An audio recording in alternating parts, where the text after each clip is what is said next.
talk sports. It's Hacksaw's Headlines, a panorama of the world of sports, stories, comments, and opinions. Now, here's iconic sports talk show host Lee Hacksaw Hamilton and co-host John Riley. Who wants to talk sports on a Monday? We're getting you started here, Lee. We're out of sorts. It's time to talk sports. It's Hacksaw's Headlines. There you go, Lee. You doing okay? Who wants to talk sports on a Monday? We do. You do. From the DIXIELINE Lumber and Home Center studios in San Diego, coming off a great sports weekend, we welcome you to our Monday bonus podcast. Good afternoon, everyone. This is Lee Hacksaw Hamilton, along with my co-host, the baseball fan, who's on the road in San Francisco from left field with his opinions, John Riley, and we welcome you. Podcast brought to you by DIXIELINE Lumber and Home Centers. 8 locations to serve you in San Diego. You got projects, they've got materials. You want ideas, they can be your best friend. DIXIELINE Lumber.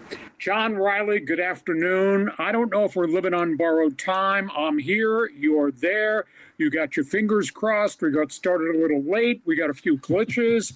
Hey, it's San Diego to San Francisco and everywhere else where people are watching us on live stream. How you doing? I'm doing good, Hacksaw. You're worldwide, or certainly nationwide. But yeah, I'm up here in San Francisco for the Padres Giants game. That's going to be tonight. It's going to be a great one. Well, we got a lot to cover. We're going to go a lot of different directions. Now, we're going to do a compacted show today because we've had technical issues. Our studios are in the middle of renovation. John is on a road trip because he's a baseball junkie. Full disclosure, John's goal, he wants to go to every Major League Baseball park there is in the country. So we may be doing a lot more of these road trip podcasts. But we hope you'll bear with us. We're going to try to get through an absolute ton of topics on the table. Just a couple of reminders. If you like sports, I want you to check my newly designed website, LeeHacksawHamilton.com. Very different layout that John and I put together. You get the best 15 minutes in sports. You get the one man's opinion columns every day, and you get access to all the videos that we put up on the YouTube channel. In addition, subscribe and join Hacksaw's Insiders Group. That gets you on our email list. Thereby, you will get 2 newsletters every day. John and I send out one in the morning, one in the afternoon. That guarantees you'll know anything, everything about sports. Go to the Insiders Group, register on my website, LeeHacksawHamilton.com. You can help us make this thing grow. Give us a thumbs up. Hit the follow button. Give us a 5-star rating if you can on Apple. This makes this thing grow. And follow me on X, on Twitter. Become part of my social all-star team. Just hit follow at Hacksaw 1090. I covered all the things. John, it's your turn. I guess we're going to start talking baseball. Are you ready? Because I got some hard ones to throw at you. Okay. All right. Yeah, we got the Padres are here in San Francisco. Can they fix this thing? I'm going to throw 2 questions at you. The first question going into the weekend, decision time with the Padres. The second question coming out of the weekend against the Chicago White Sox. Is this batting order really a pennant team, or is it a mirage? I have such mixed feelings. I'm sorry, I don't subscribe to the theory of, in the Padre clubhouse after the Sunday come-from-behind victory, biggest win of the season. My God, you beat the White Sox once out of 3. The White Sox, who lost 101, 102, and 121 games 3 consecutive years, and you're calling this a monumental victory because you beat a really young, rebuilding, bad baseball team? So the Padres' decision time has already been made, forced obviously by the injury situation. So the Padres get a decent start out of Griff Canning. I was impressed. But at the end of the day, you got problems with, obviously, Walker Buehler's ERA is 5.40. German Marquez has now gone on the disabled list. He's got an elbow problem. At this time, your starters are just scuffling. Lucas Giolito is not ready, maybe at least a couple more weeks before they can attempt to bring him up. This is just not a real good situation. And then on top of that, You got a batting order that is more swing and miss than swinging Friar, John. As far as I'm concerned, play Miguel Andujar every day till he stops hitting. Dude's hitting .316 with a couple of bombs. Play Ty France every day till he stops hitting. He's hitting .283. Ramon Laureano, who did so well early, is in a 4 for 27 hole. His average is at .237. Jackson Merrill, 7 for 50. We've never seen this before from him. His batting average is down to .211. Machado, aside from a couple of home runs, is hitting .229. Sheets is hitting .222. Castellanos has not been able to adapt to being a part-time player. Is hitting a .164. You've got Jake hitting .147. Fermin, the catcher, hitting .170. The batting order looks like a mirage. Now, I grant you there's still 130 games to go in the season, but Tatis is 0 for the season in terms of power. And to the same token, virtually every one of your high-paid players is not hitting at all. To me, this is a team that's just got a lot of complicated issues. So, end of the day, I guess the burning question, decision time with the pitchers, their hands been forced. Still don't think they have enough arms. And in terms of the batting order, until somebody starts to hit and earn their money, this really looks like a mirage. And the only reason the Padres are only a half game out of first place is they played a lot of bad teams on the schedule, and they start tonight against a Giants team that's in total collapse. And the Dodgers are not hitting worth a bleep right now, and they got their own funk, if you will. John, your response on the swing and miss Friars? Well, it's definitely a problem with the offense. I mean, it seems that the pitching with, duct tape and baling wire, they're able to kind of hold it together. Griff Canning's start, I was encouraged by. I mean, he had a little bit of rust, but even Michael King on the Saturday game, was generally good enough to win. It's just that they're not hitting. And wasn't on the Saturday game, they, like in the 8th inning, didn't have like the bases loaded, nobody out. They didn't score, so it's definitely on the hitters. I know Manny has a track record. I expect him to come around. Jackson will come around. Sometimes you wonder if Ramon Laureano, did we catch lightning in a bottle as he faded? I worry about Jake Cronenworth, but thank goodness that Preller picked up Ty France and picked up Miguel Andujar. Those guys have made a huge difference. So, you just got to play the hot hand. But right now, they ain't getting it done. And this doesn't look like, guys that are earning what they're being paid. And it's very frustrating as a Padre fan. Yeah, and I know the game is hard. And by the way, the other guy on the mound, he's got talent too. But this is ridiculous. Yes. I mean, the guys that are making boku bucks aren't doing anything. And it's hard for me to understand. We keep going through new hitting coaches almost on an annual basis. And this guy is no different than the last guy, who was no different than the guy before that, who was no different than the guy before that. I don't understand why the Padres have not been able to lasso a hitting coach that's a thinking man hitting coach that can help these guys. There's an intangible, John. I wonder if all the juggling of the batting order, and I said this from opening day, I wonder if all the juggling of the batting order has screwed up the confidence of a whole bunch of people because they're not sure where their roles are. Or am I just overreacting? It doesn't matter if you hit first or fourth or fifth or eighth. You're a batter, solve the pitching. You got all the scouting reports. Just go do your damn job. Because I'm just absolutely stunned that a $224 million payroll is in the bottom metrics of virtually every category offensively. So, response? Yeah, you are overreacting. So I just think, you look at this batting order and you look at someone like Tatis, who's just got this world of potential, right? And he's just never living up to it. And even though he's still kind of okay productivity-wise, you just know that the ceiling is so much higher for this guy. So it's just so frustrating because they have it in them. But I generally still have confidence. I think this is all going to work out. I think changing the batting order, I think you've seen Stammen has been willing to be a lot more aggressive and willing to shake up the batting order. And I think that's a good thing. Like was in Sunday's game, Andujar was batting second, and that was a refreshing change. So I say just keep radically modifying the lineup. These guys need to be shook, and if they get down on themselves and suddenly they are hitting seventh rather than third or fourth, then that's a message and they're going to have to step up. So I say keep radically changing that order until they find a spark. Okay, you can be a fan. I allow you to be a fan and do this podcast with your fan's heart. I'm trying to think my way through the adversity that we have. The other piece of the equation as it relates to Padre baseball, they're not as aggressive as they were under the former manager, Mike Shildt. Mike Shildt, we're laying bunts down. We're making that defense make plays that they then potentially screw up. We're stealing bases. We're taking extra bases. We're getting guys thrown out. We're not moving runners. We're not laying down bunts and going against the other guy, say, make the damn play. So there's not a lot of creative juice right now with every Padre inning, every Padre at bat.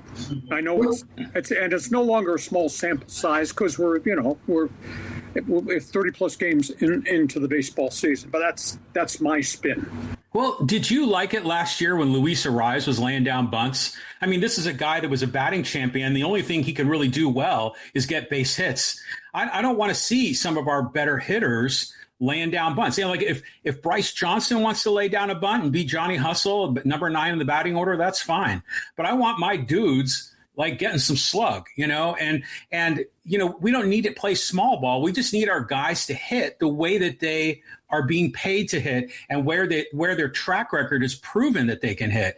So I don't know. I was critical of Shildt kind of doing the bunting and doing too much of that small ball.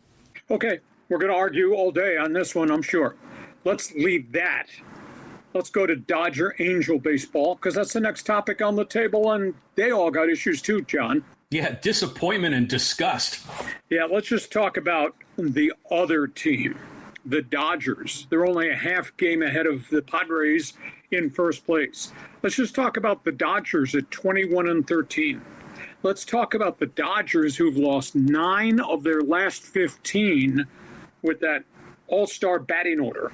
Now, the Dodgers do have the best pitching staff in baseball, but they're going through a power outage. I'll tell you, the stats right now are staggering. Shohei Ohtani, 0 for 14 slump. Ohtani, no home runs last 17 games. Ohtani, no home runs last 66 at-bats. Now, it's not just him. There's a whole bunch of other people that aren't hitting at the same time.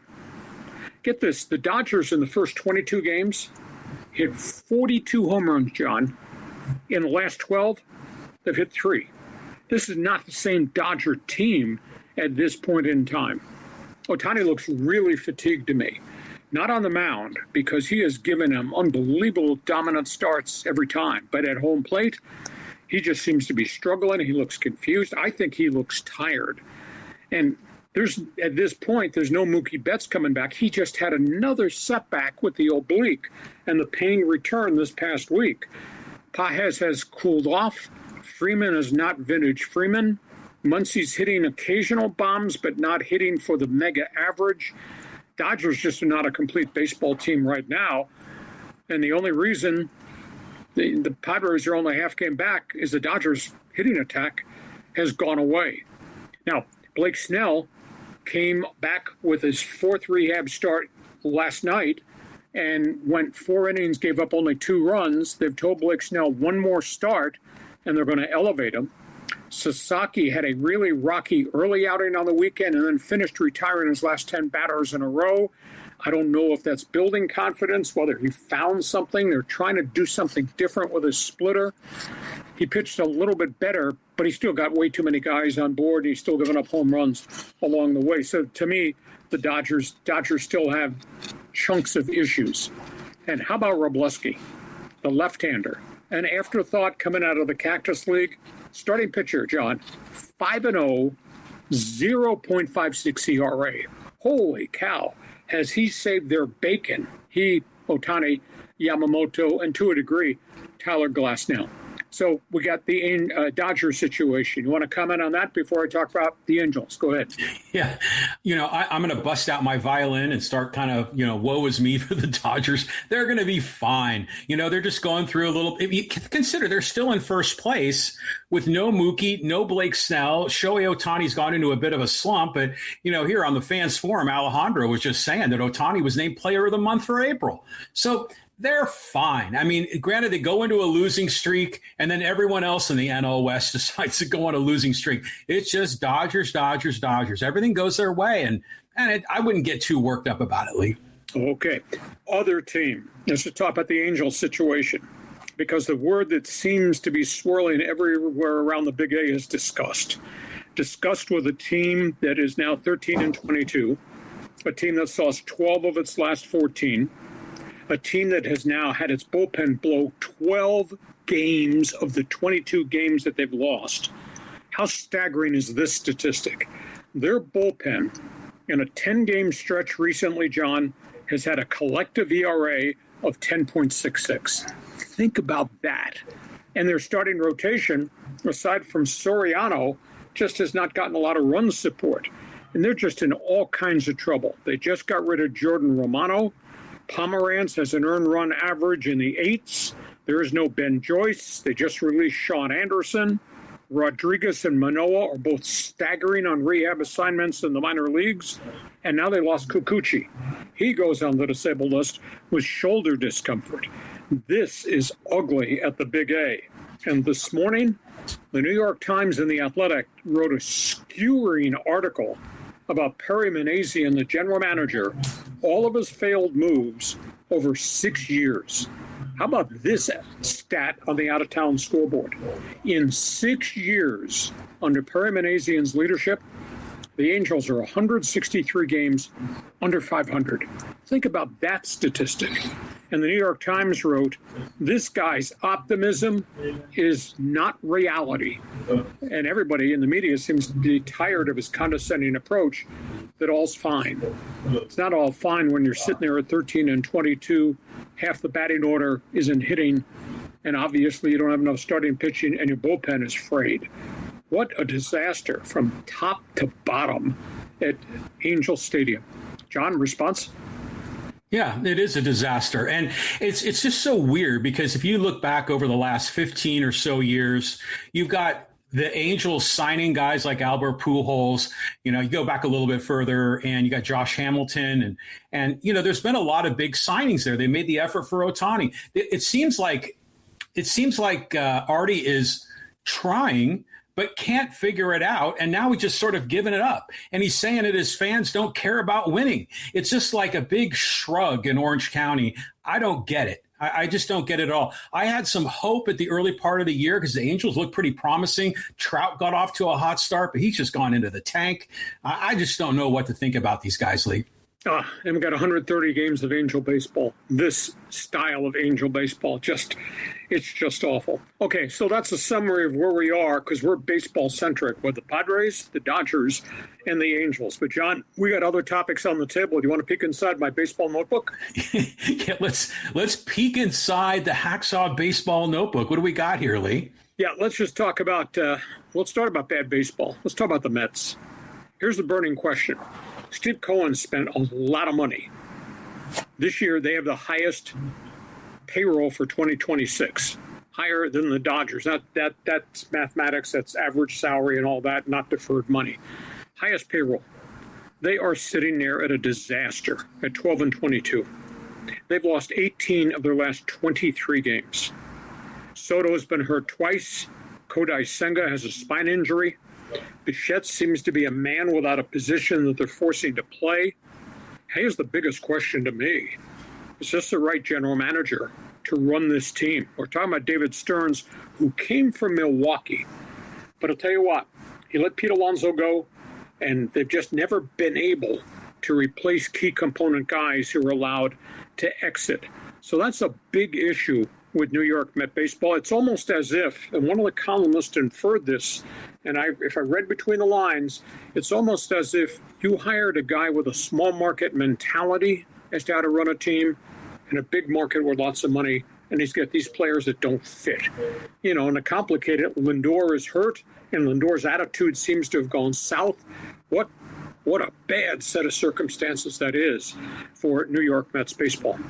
Meanwhile, across town, all kinds of stories with the Yankees. Let's start with a sad story. John Sterling, legendary radio voice Yankees, passed away suddenly over the weekend at age 87. He had just retired. He did Yankee games for 36 years. He was beloved. He was mocked because of his theatrics.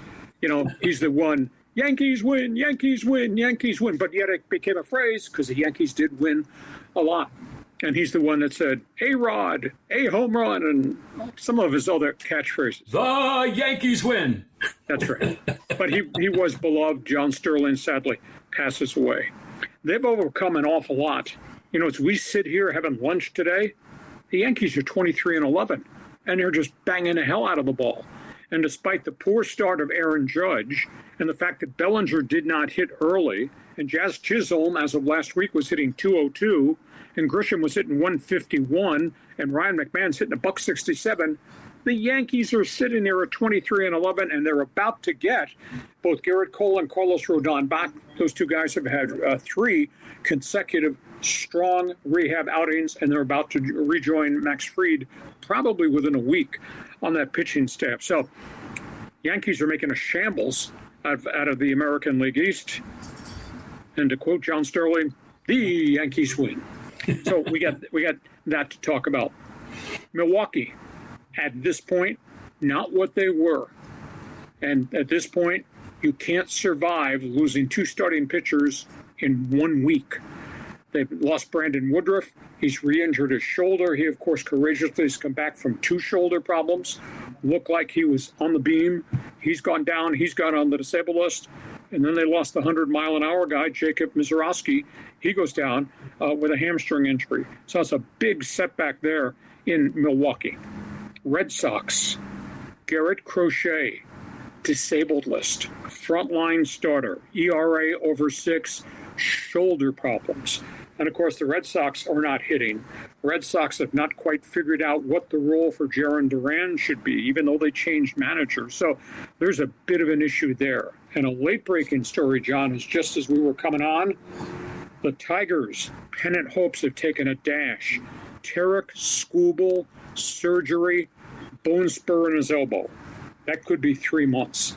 That's devastating. And of course, Skubal, elite pitcher in the American League, contract year, about to become a free agent.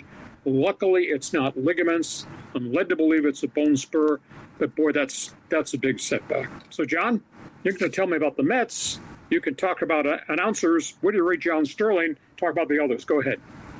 Well, first of all, I did see Skubal kind of shaking his arm, because he had that problem in his elbow. I was really worried for the guy because you're right. It is a contract year. That's potentially a huge blow.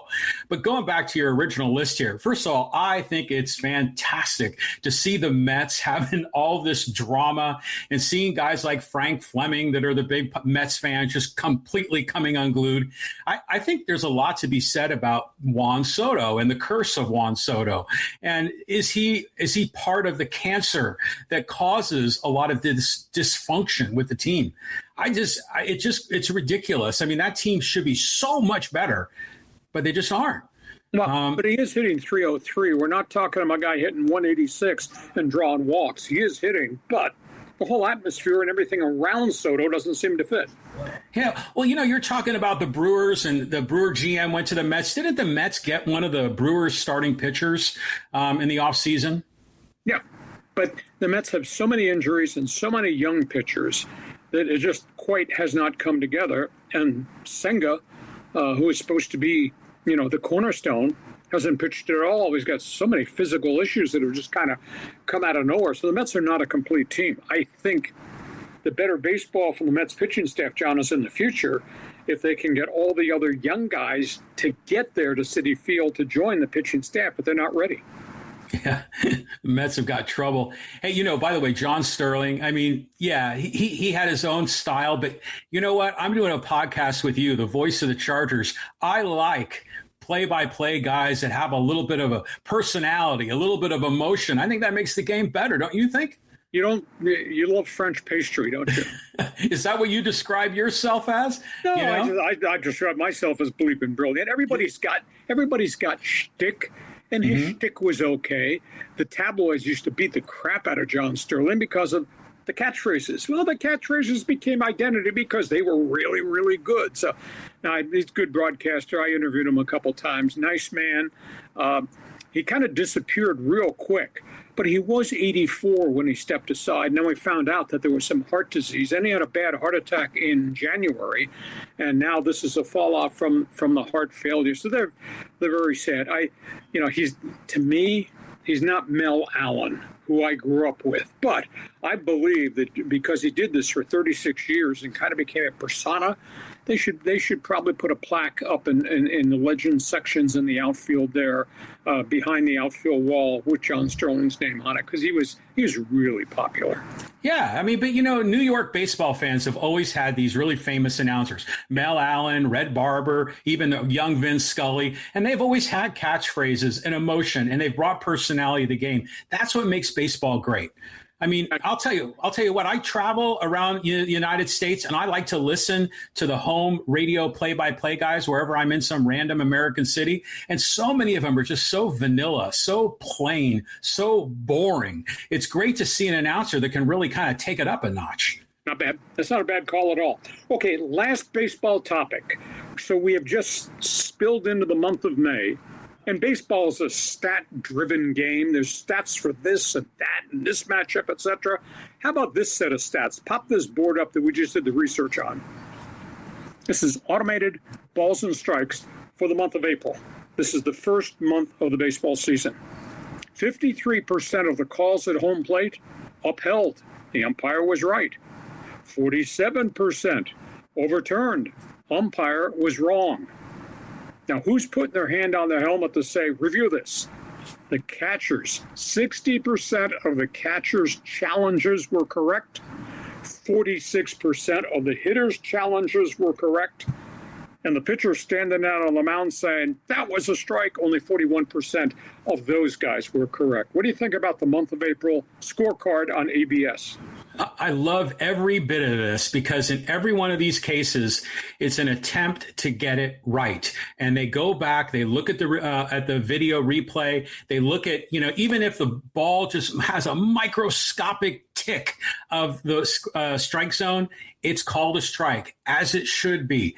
And it is, no surprise really that catchers have a really good eye for this sort of thing. Some of these catchers have been remarkable. The Padres had a game like a couple of days ago where Campusano, the first pitch of the game, he called an ABS review and he won it. And I think that was great. But you look down the list, hitters and pitchers, they think they know the zone better. The catchers are always going to have an advantage. But in the end, this is great stuff. This is good news. Yeah, and I thought it was going to interfere with the game early on, the first week of the season. I thought, oh man, there's too many stoppages. Everybody's doing this. It's kind of drifted away.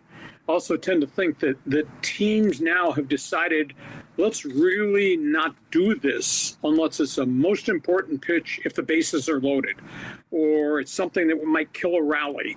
Let's save it for the back end of the game if we have. I don't think we're getting as many of these now, John, as we got the first week of the season, because it seemed like, my God, we had 6 calls in the first inning of one game.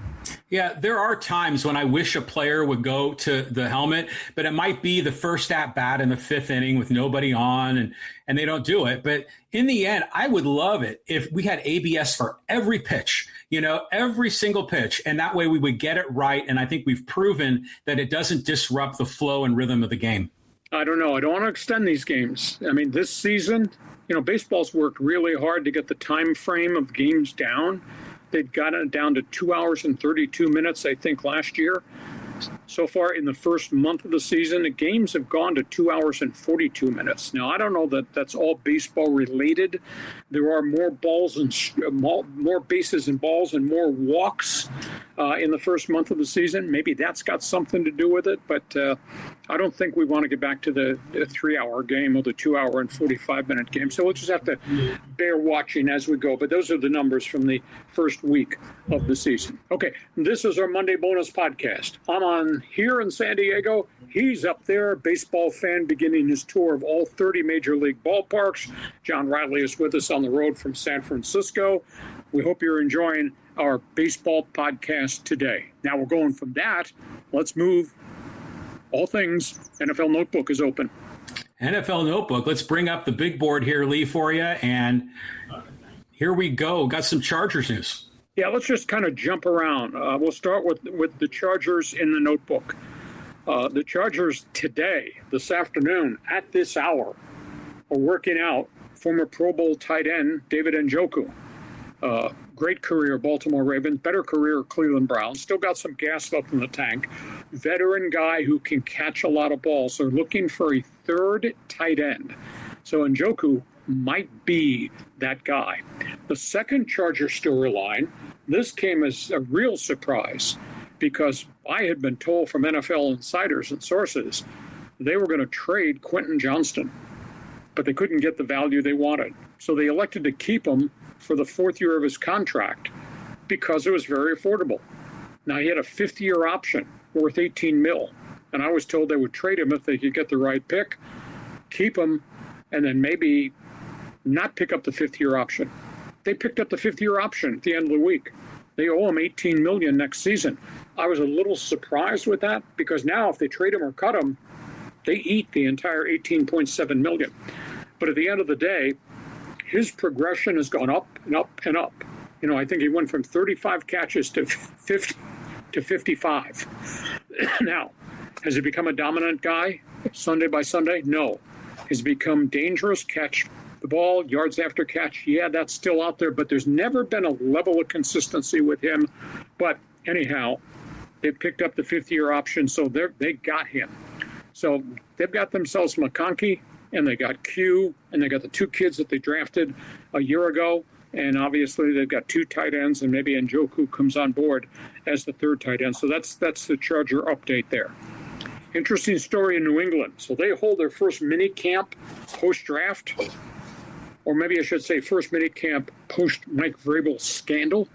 And that's all the Boston media wants to talk to the players about. We're in the locker room. Hunter Henry and Robert Spillane, 2 of the veteran players on the Patriots, Sean, stood up and said, Mike Vrabel is a coach's coach. And looking at the writers from the Boston Globe, the Boston Herald American, the Providence Journal, and all the TV cameras, Hunter Henry and Spillane said, don't bring that bleep in here and ask us that question about Vrabel. And then, after the minicamp, the Patriots held a season ticket fans get-together. And Vrabel was introduced to talk about the draft. He got a standing ovation. So I don't know whether that means what Vrabel was involved with the NFL writer, quote, a.k.a. mistress, that people don't care, or maybe the New England fans have a different set of code of conduct than other people. It was amazing. The players stood up, John, and said, don't bring that bleep in here. They're not going to talk about it anymore. So that's an interesting story. Pittsburgh, it's a really intriguing story because he's been silent since he left the job. You know, John, there were 10 head coaches that lost their job right at the end of the season in January, including Sean McDermott, Buffalo, great success. Obviously, Harbaugh, Baltimore, unbelievable success. And Mike Tomlin. Mike Tomlin with 193 career victories removed in Pittsburgh. Well, Tomlin finally broke his silence. Mike Tomlin is coming to your TV next year. He's going to work on Sunday Night Football as an in-studio analyst, but for the first time, he talked about it. And he talked about leadership being very lonely, despite the one-loss record. And then he talked about the players deserve to have excitement and win playoff games. And he said, we did not win, was one of the reasons I decided to step away. He didn't say I was fired, just stepped away. He did sound off about Aaron Rodgers. And he'd been really quiet. He said Aaron Rodgers has a love affair with the game in the NFL. And Aaron Rodgers is addicted to interaction with guys in the locker room. And Mike Tomlin projects Aaron Rodgers should continue to play football for the Pittsburgh Steelers. So this is a really interesting story there. Tomlin's going to be on your TV, my TV, with Sunday Night Football. LA Rams, San Francisco. There's really intriguing stories here. Rams are just, John, catching so much heat about taking the quarterback from Alabama. At the end of the day, after taking Tyler Simpson, now we find out Sean McVay held a 6-hour video session, whiteboard session, face-to-face session with Tyler Simpson. They snuck him in, and then on his visit, they spent 6 hours together talking all things football, formations, game action, what you would do when you saw this, etc. McVay was blown away by the kid's intellect. Anyhow, the Rams are just taking a lot of heat from people. And at this point in time, Sean McVay has not responded to the fans, but Les Snead did. Les Snead over the weekend said, we know what the hell we're doing in terms of player personnel. Look at the standings. Look at who they're talking about as being a Super Bowl team. So Les Snead kind of pushing back about how dare you people criticize us. And up the coast in San Francisco, wow, a lot of heat on John Lynch, a lot of heat on Kyle Shanahan, a lot of heat on the 49ers. Why the hell did you take these people? Kyle Shanahan responded at their minicamp, the rookie minicamp over the weekend. He says, we traded back because we believe in our board.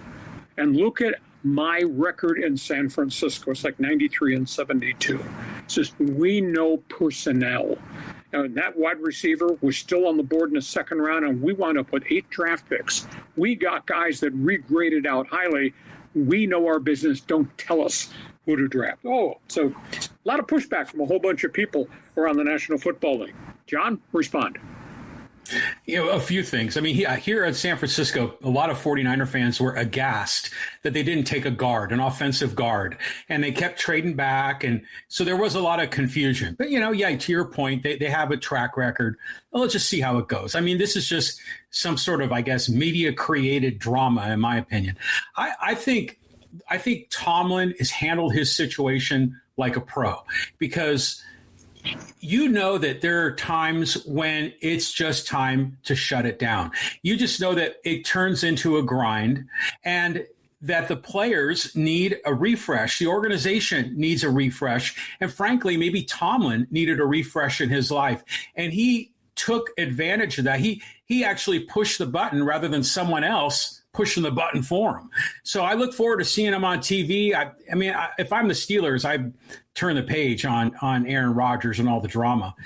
The Vrabel thing, I give credit to Hunter Henry and all the other players for saying, we don't want this crap in this press room, in this clubhouse. It's a personal matter.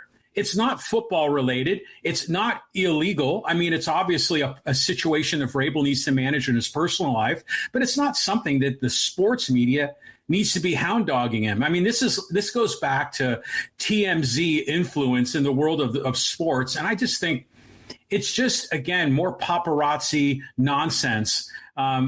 Let's just talk about football. I mean, that's where the focus is be. And by the way, did you see how that Mendoza was taking snaps under center for the Raiders? He looks like he could be in a position to maybe get some playing time in the first year.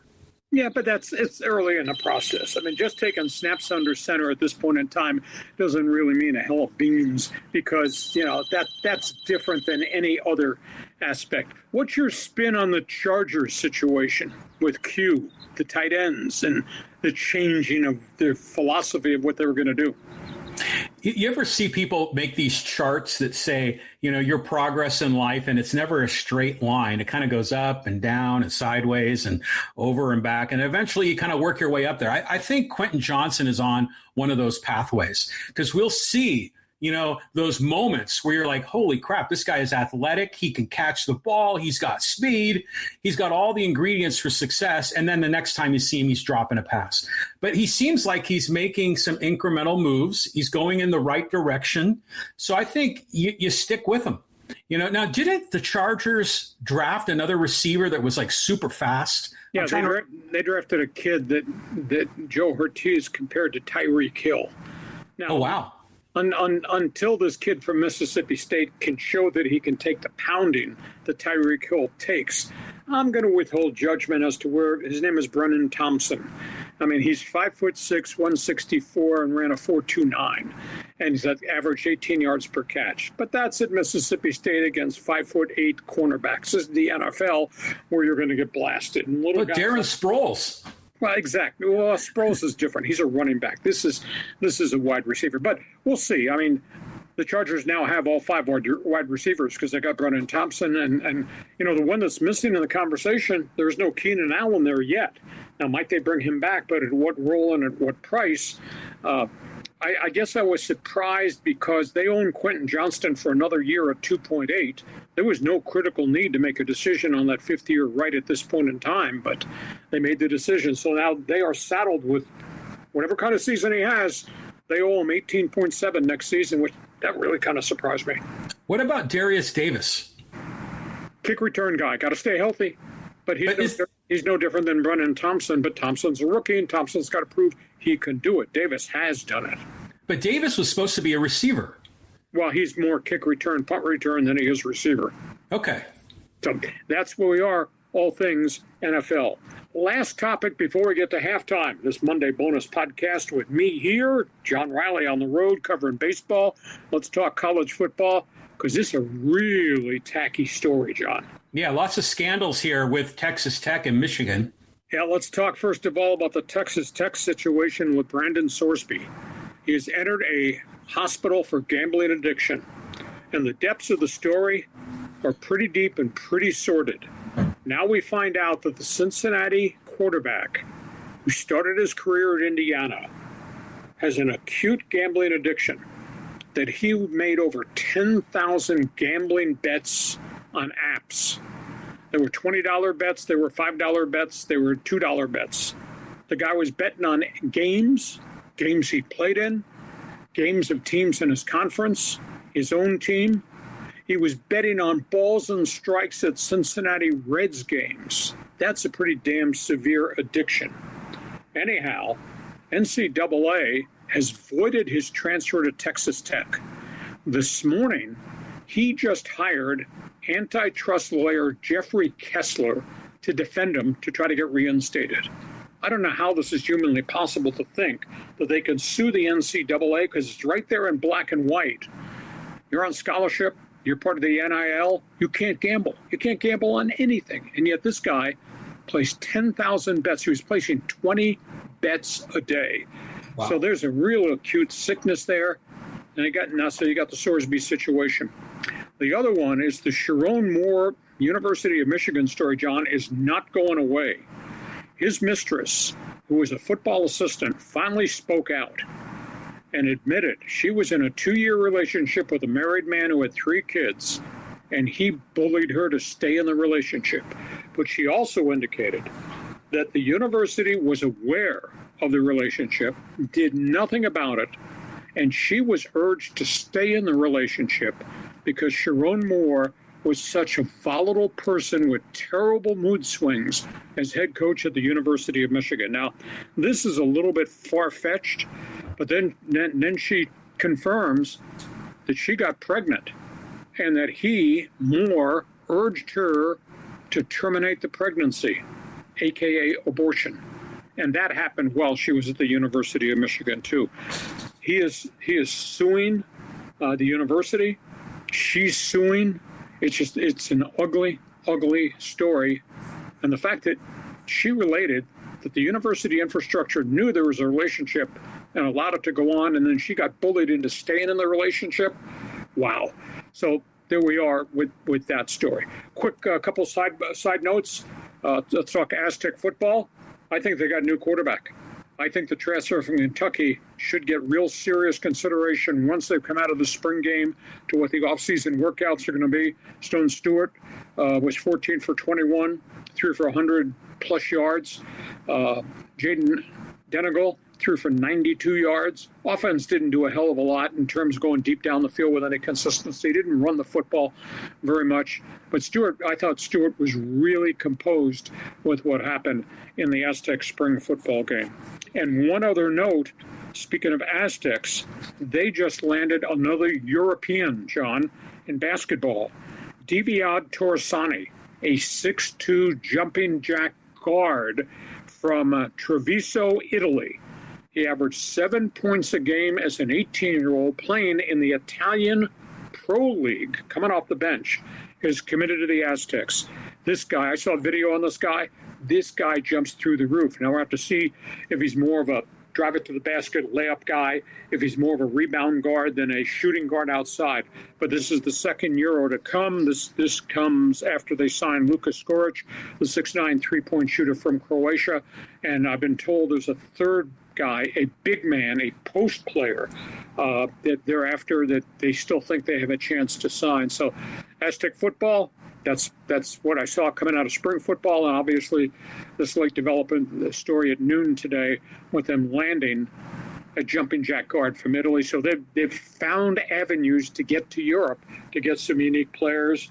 But it will be a new mix. Aztec basketball is going to be a lot of new strangers wearing name tags once they open camp in the fall. John, that's the latest. You want to talk about gambling? You want to talk about affairs? You want to talk all things SDSU? Go ahead.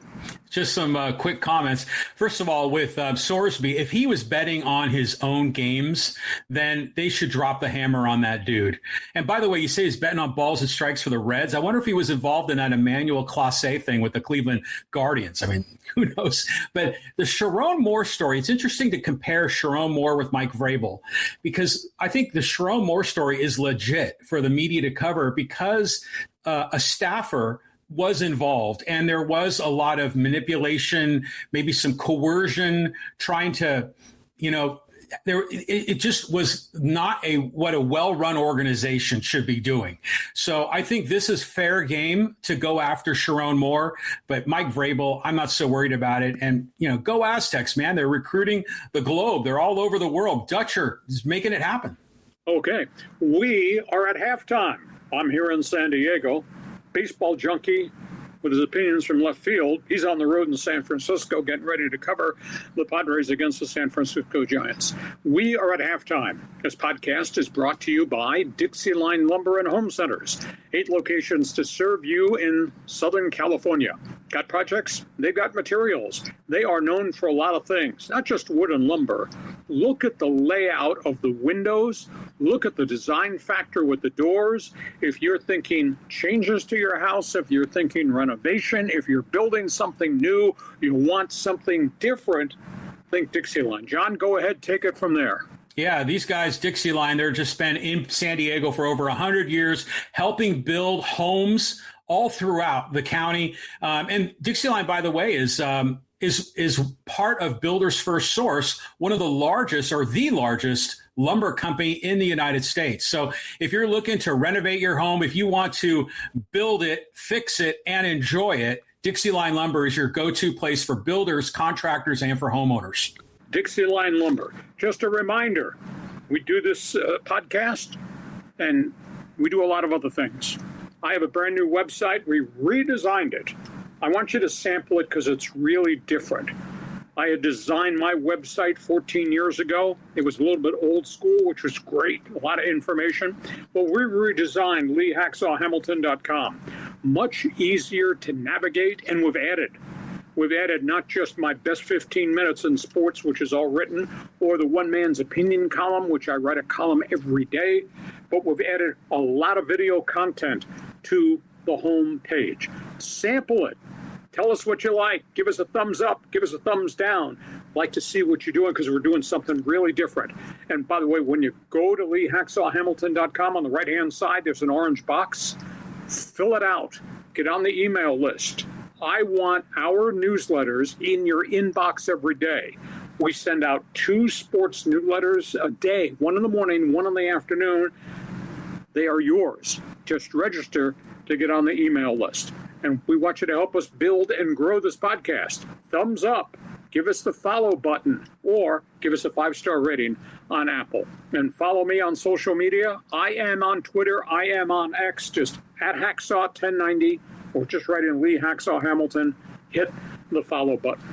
Lots of ways to follow all the stuff we do on social media. Okay, John, I'm ready for the second half. I'm going to shoot some 3-point shots, and I don't think I'm going to miss. I don't know what you're going to do in terms of rebounds and trying to put the ball back in the basket. Go ahead. Where do you want to start? We've been talking about this NBA lottery. What's the latest scheme these guys are cooking up? Okay, so maybe a month ago, Adam Silver, the commissioner of the NBA, said, we'll come up with 3 plans to change the lottery. This is, quote, under the umbrella of anti-tanking. We have to stop what's happening in pro basketball. Each of them was really far-fetched. I thought really absurd. So then he went back and said, we're going to have a think tank with all of our general managers. We're going to take their recommendations. So now they revised the proposal, and it's going to be voted on. This thing is absurd. Now, they've changed the name of it. It's going to be called a 3-2-1 lottery. This is the anti-tanking proposal that Adam Silver said. The 3 worst teams in the NBA are going to be in relegation. Where'd this come from? Now, they're not going to bounce them out of the league. But the 3 worst teams in basketball, they don't get any reward. They're only going to get 2 ping pong balls in the lottery, despite the fact they desperately need players. The 7 other non-playoff teams, the guys that finish 4th place and down, they're going to get 3 ping pong balls. And then the guys who qualified at the back end of the playoffs, John, teams 9 and 10 in the play-in games, they get 2 balls. And the losers of games 7, 8 in the first round, they're going to get 1 ball. You're kidding me. The worst teams in the NBA are not going to get the most chances to get better? Who came up with that crackpot idea? Also, they're going to ban a team that gets a number 1 pick this year from being eligible to get the number 1 pick next year, even if next year is still a slow building season. And no team can get a top 5 choice 3 years in a row. Look at the 1-loss records of the teams at the bottom of the screen. The 1-loss record of all these teams. Washington is abysmal. Now, part of that, I think, has got to do with incompetence. Indiana just wrecked by injuries and free agent defections. Brooklyn, horribly run franchise with no track record whatsoever. Utah, building but wrecked by injuries. Sacramento, just to the left of incompetent historically. That's a lot of bad basketball, John. And under this 3-2-1 proposal, nobody's going to get a chance. Those guys are only going to get 2 balls in the lottery to get the top pick. To me, makes no sense. It's like, you guys got to play the season. You guys better hope you finish in 4th place so you can get 3 balls rather than get wiped out by injury. John, hold me down here because I'm going to lose my mind on this. This is so absurd. Go ahead, shoot a 3-point shot, slam dunk me. This is idiotic. It reminds me of the NFL overtime rules where if this, then that, if that, then this. It's just too complex. You've often made the comment that, we should go with giving everybody a single ping pong ball. I mean, do you think that would solve the problem? Well, it would not guarantee that the worst teams get the top picks, but would it stop people from tanking? Utah didn't tank. Utah lost all those big men, at the end of the day. Some of the other teams intentionally tanked. Some of the other teams are just intentionally incompetent. But you got to make the product better. This is unfair to the fans who buy season tickets, the fans that support those teams. It's unfair to the media TV contract rights holders to have so many bad products. And now the league is stymieing any attempt for a bad team to get good because you're going to limit their access to the number 1 pick in the draft in Cam Boozer. And if this thing gets voted on, this is going to go into play this summer with the NBA draft. Do you think that we need to eliminate the incentive or just reduce the incentive? I look at this proposal here on the big board, and there still are incentives to suck. Whether you're in the bottom 3 or the next 7, there's still incentives to tank. It's just a lesser incentive. In my opinion, and I've brought this up before, and you thought I was nuts, was let's just get rid of the whole thing. Let's get rid of the lottery. Let's get rid of the draft, okay? Yep. And every team has a cap and a floor, and it's tight. Everyone's got to spend the same amount of money, and then the teams that are generally not doing that well are going to likely have more money to spend. So that gives Utah a chance to spend money to go out and offer Cam Boozer the most amount of cash. Whereas someone like the Lakers or the Celtics that have a big payroll, they don't have the wiggle room to do that. And that way we can eliminate the incentive entirely so that you get no reward for tanking. And I think that's the way to go. That's pretty far-fetched. But like I said, right there stapled on your driver's license, I've seen it. It says left field. That opinion is out of left field. But no, I don't think we'll ever get this proposal is out of left field. This is ridiculous. Okay. So that's where we are. It's called the 3-2-1 proposal. I wouldn't sign off on it, but that's what they're going to vote on. I think the vote is coming up on Memorial Day weekend, and it will be for this year's NBA draft. John, we go from that, because there are still guys playing basketball. Wow. The Lakers have survived and advanced. Lakers getting ready to play Oklahoma City in the second round. First things first. So the Lakers jump out to a 3-0 lead over Houston because Houston's young team self-destructs, and Udoka, the coach, I think, does a lousy job. Rockets come back, win back-to-back games.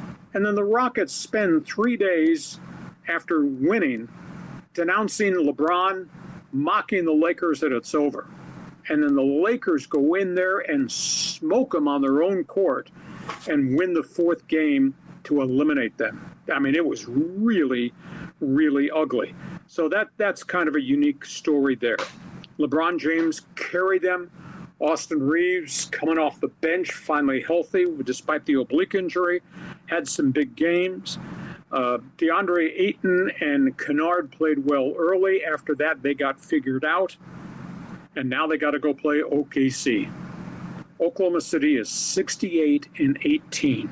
Think about that stat.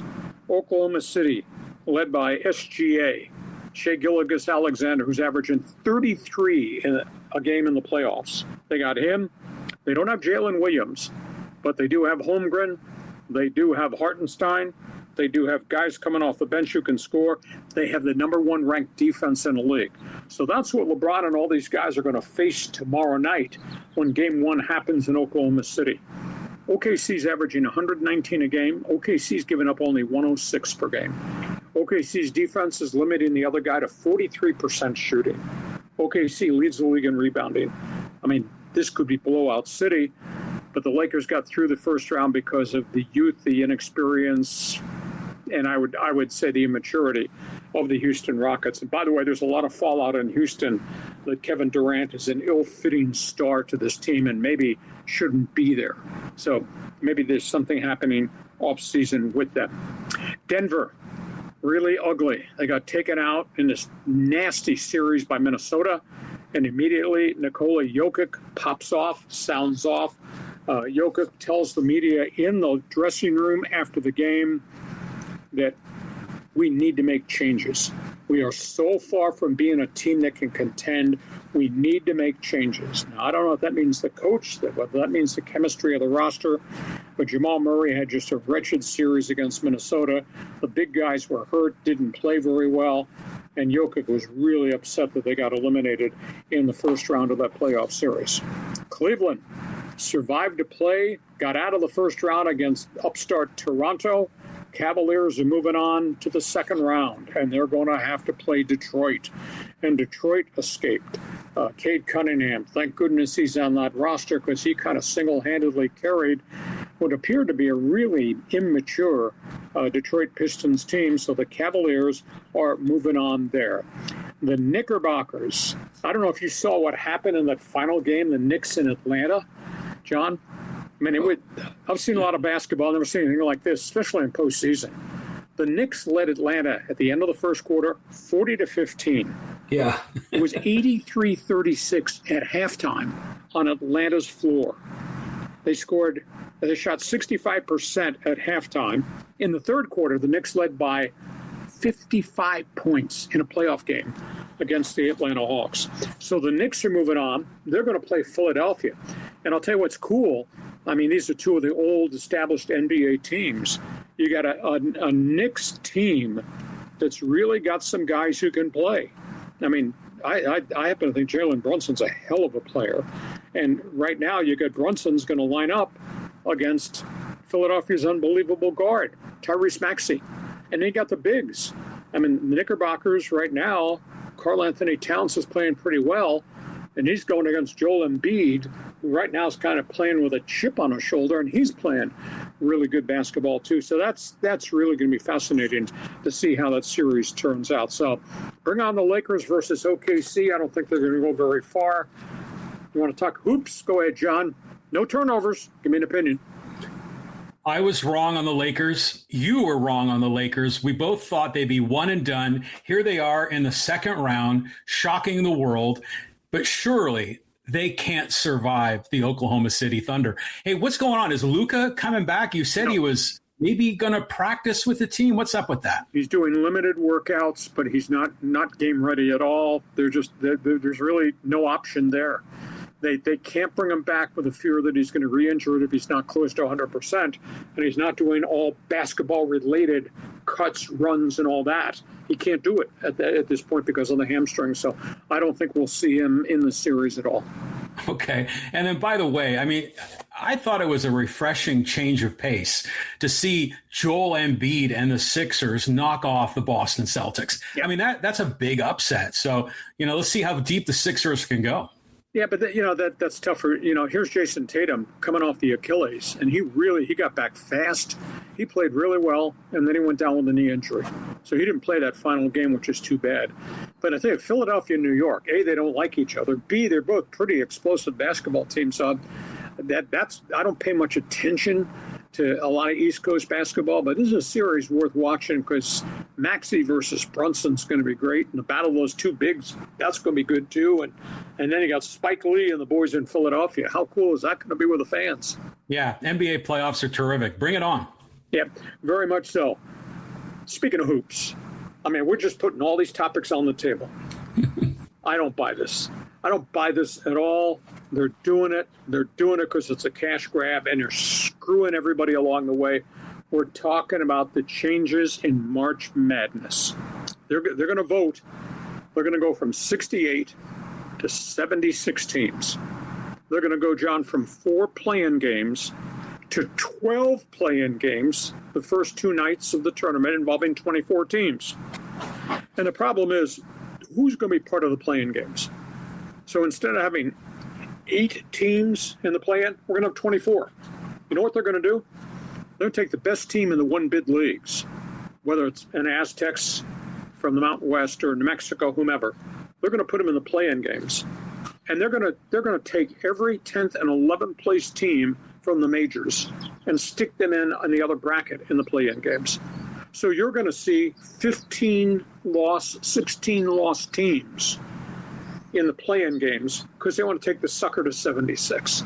I mean, it's a terrible money grab. I think the little guy, the mid-major, Mountain West, a year ago had 5. This year they had 1. I don't think the mid-major is going to get more than 1 team because they want everybody from the ACC and the SEC and the Big Ten and the Big 12 to get the rest of those bids coming in. So I just don't buy it. And here's the shocker.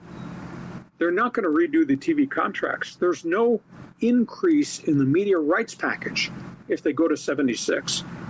They're just going to have more play-in games. To me, they're going to water down the process. I know you're excited. You want to see 15 and 16 loss teams in postseason play. John, give me an opinion from left field that's not wrong. Well, I'll tell you what, my opinions are right. What's the hate here? This is good. We're expanding the tournament. And by the way, if they keep it at 68, you think they're going to include 2, 3, 4 Mountain West teams in this thing? They're not. I mean, there's a better opportunity to have more mid-majors when you have 76 than if you have 68. And by the way, this is the greatest event in all of sports all year. What's the harm in expanding it, bringing more teams in? And yeah, if the top team in a mid-major's got to play a 12-loss team or a 15-loss team from the Big Ten, yeah, I mean, so what? I mean, give those guys an opportunity to play it through. I mean, to me, there's nothing but upside. Are people whining because they have to watch more games? They have to fill out more brackets. I mean, what's the problem here? I mean, to me, this is nothing but good. There's no potential for a Miami of Ohio or a Coastal Carolina or a New Mexico to be an entrant here because they're not going to get a bid. Well, you're not going to get them if it's 68. So, I mean, the problem, of course, is the Power Four, or in basketball, it's Power Five. They're dominating it. That's a problem.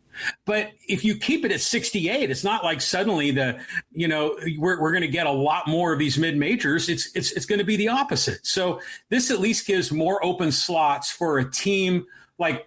Who was the team that went undefeated until the very end last year that was in mid-major? Miami of Ohio. Yeah. So if there's 76 teams, I'll bet you Miami of Ohio would have made it. Okay. We're going to argue this over a beer when you get back in town after you get off your bucket list tirade.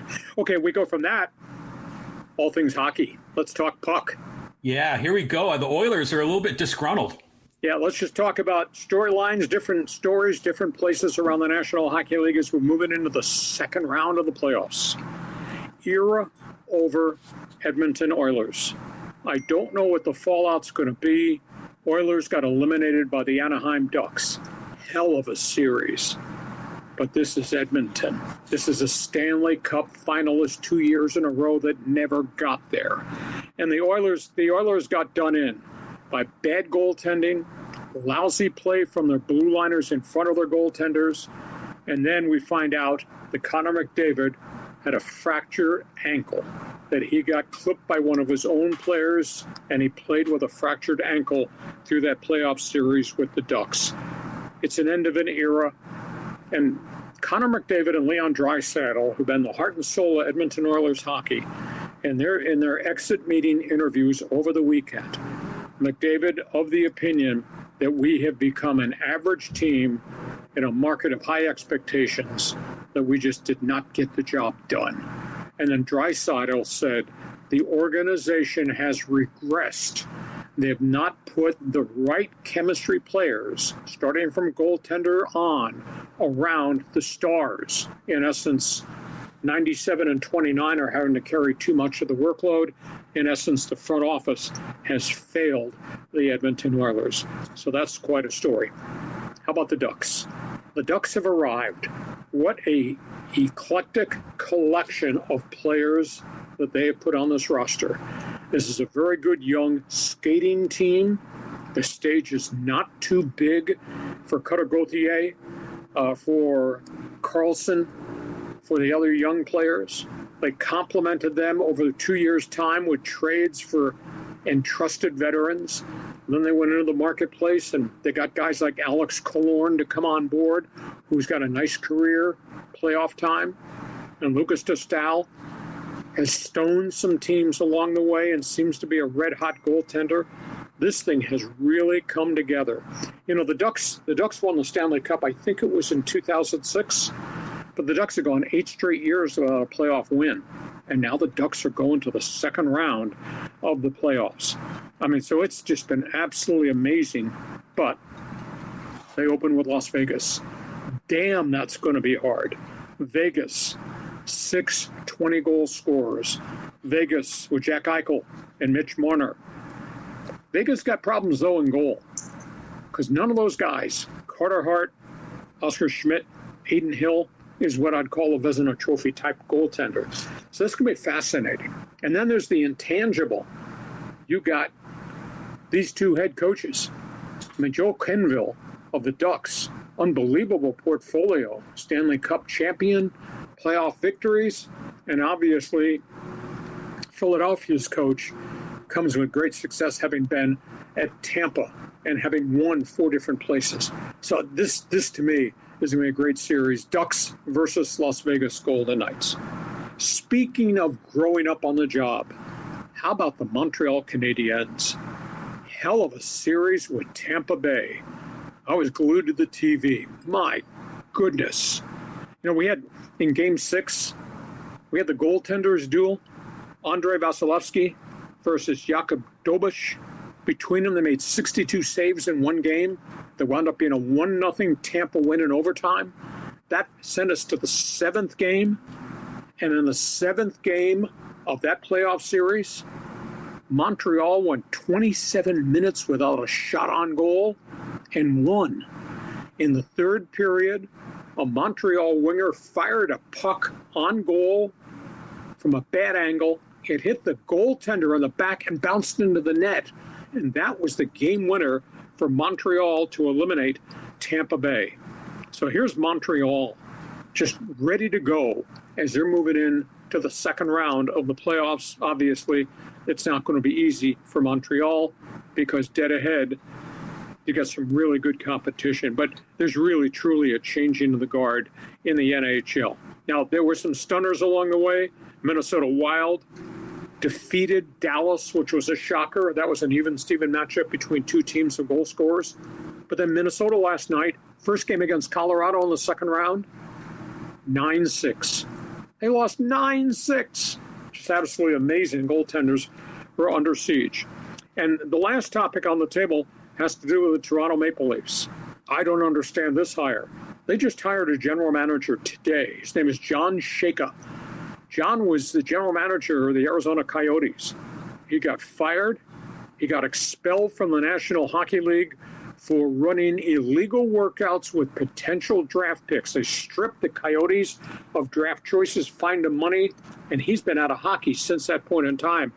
And the Maple Leafs, with all these good executives out there, hired this guy to be their general manager. And the media, and my friends in the media in Toronto, the columnists, the talk shows, they're losing their mind over this hiring. I mean, it's just an absolute stunner. So, John, I didn't get my fill of hockey because the second round's starting, but my goodness, what an unbelievable first round we've just marched through. Yeah, I'm in a text thread with you and Roy and a bunch of other of your guys that are hockey fans going on about the Canadiens. And boy, was that just a big win on the road, Game 7. I mean, what a hell of a match that was. And how about the Game 6 goaltenders duel? Wow. Now, weren't we talking about Connor McDavid that seemed like he didn't have the same speed, the same energy? Now we're finding out he has a stress fracture in his foot. That kind of explains some of the problems. Yeah, but there was chemistry problems. Their goaltending was weak. I thought their blue liners, as high paid as some of those guys are, I thought Edmonton's defensemen in front of the goaltenders were really shabby. And the Ducks, they've just grown up on the job. I mean, what a collection of goal-scoring talent and role players that they have. And, there's an intangible in the NHL playoffs, John. If you're on a third and fourth line, that means you're not a star. But if you're on a third and fourth liners historically have a big impact in the Stanley Cup playoffs. And the Ducks' third and fourth liners have done just that. So now they move into the second round. Vegas is pretty good. Vegas has great track record. And the matchup of these coaches is just going to be historic. Yeah, it's going to be great. I think Kenville's made a big difference with the Ducks. I mean, good for those guys. I'm rooting for Anaheim. And by the way, that Minnesota Wild logo, that's trouble right there. It's not clean. Look at all those other 5 logos. Look really sharp, really clean. That Minnesota Wild one, doesn't it make you sort of scratch your head? No, that's a wolf. That's the sun setting. That's all the pine trees in the state of Minnesota. There's too much going on. No. You don't have it. For somebody that is so artsy, you have no appreciation for that hockey art. I think they're trying too hard in Minnesota. Okay. Hockey fans, that's what we think about what's going on in the NHL. We're not done because everybody's still talking about what happened at Churchill Downs over the weekend. How cool was that? That was an incredible finish in Kentucky. Yeah, let's talk about the Kentucky Derby. Now, I said on TV on Saturday morning on KUSI, my 6:30 package, this was the most unique Kentucky Derby that I can ever remember because there was no great historical American pharaoh on the field. There was no sovereignty who won two of the jewels last year on the field. There was nobody that had dominated in any of the stakes races, Florida Derby, Arkansas Derby, leading up to Kentucky. There was nobody that dominated. There was nobody that had a great 2-year-old season, ready to jump into a 3-year-old that you got to pay attention to. And that's what happened in the race. So we had a 20-horse field that went off. Renegade, who was the favorite, starting pole position 1, got caught up in all the traffic and was far back of the pack. Finally, the pack spread out. And here comes this horse from 16th place, Golden Tempo. This horse goes from last to legendary status with an outside run. Ran through the middle, cut wide right, and ran up the outside. That horse ran more than a 1 1/4 mile to win that race. It was phenomenal. And his brother was the jockey of the second place finisher, because Renegade gathered herself after the bad start, wound up finishing runner-up. But how about this? Golden Tempo, who hadn't run anything, comes from 16th to win the Run for the Roses. And the other weird factor, I don't know, John, if you saw what happened at the gate as they were loading the horses, one horse reared up and threw its rider off. And then the horse fell backwards. And they had to stop loading the gate because they feared the horse may have injured itself. Jockey would have been crushed had the horse fallen on him, but luckily the jockey was ejected to the side. But they had to unload the gate. All those other horses had been loaded, had to be taken out, walked around, and then reloaded again. It was like a 6-minute delay before they finally let them run. I mean, it was kind of bizarre. It was, to me, it was just absolutely amazing what happened at Churchill Downs. So, shocker, I would have to say shocker of all time, because somebody who had never won, and shocker of all time to see somebody coming from dead last and 16th to win the Kentucky Derby. Yeah, I mean, just going through all that traffic was incredible. But, to your point, when they load the horses in the gate, don't you get like sort of vibes like they're about to have like a bull riding, when they're in the bullpen right before they get released, because like anything could happen and the human rider could get injured. It's just such a sketchy thing. But, I just like all the pageantry with all of it. Did you see the pictures of the quarterback, Jackson Dart for the Giants? He was there. You see a lot of celebrities. It's kind of fun. I think the event's good that way. Yeah, it's a big social festival. If you owned a bad hat and a bad suit, you'd probably be there too. I don't think I'd wear those threads, but it was a great race. And I've been at Del Mar, so I've seen the fit when the horse and the jockeys go in. It's really a tight fit, and it's up to the jockey to calm his horse down once the horse is there and the back of the gate closes. But you can't ask that horse to stand in that gate for 4 or 5 minutes. And that's why I've never ever seen loading the gate at a Triple Crown race where a horse rears up and tosses the jockey. Yeah.